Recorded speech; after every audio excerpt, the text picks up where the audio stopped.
De ces territoriales 2018, c'est aussi joué sur les réseaux sociaux, Suliane. Oui, tout à fait. Alors, on l'avait déjà observé lors des législatives, donc l'année dernière, ça se confirme pour les territoriales. Les politiques utilisent évidemment les réseaux sociaux pour pouvoir faire campagne. Il faut savoir qu'avec 1 milliard d'utilisateurs à travers le monde, les réseaux sociaux restent quand même les lieux d'expression plébiscités par les acteurs politiques.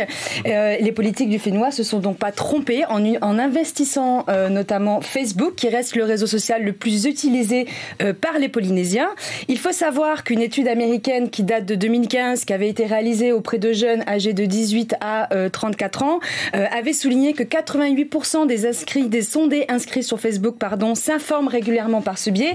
Donc cela veut dire qu'une communication bien menée et de grande ampleur sur ces plateformes sociales permet de disposer d'une forte visibilité.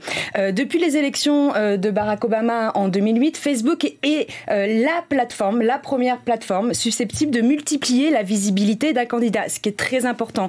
Une personnalité qui est likée, plus le contenu publié sur la page sera donc diffusé et plus cette personne va bénéficier d'une grande visibilité pour diffuser ses idées. Une présence active sur les réseaux sociaux est donc indispensable pour mener à bien une campagne et ça, les candidats aux territoriales l'ont bien compris.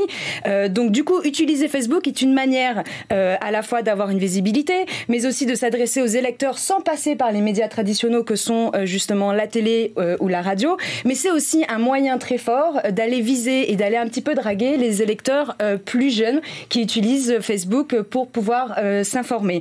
Du coup, Facebook a vraiment permis aux candidats d'exprimer leur programme plus facilement et de manière moins passive comme meeting, puisqu'on le rappelle, Internet a quand même une activité beaucoup plus participative, active et interactive.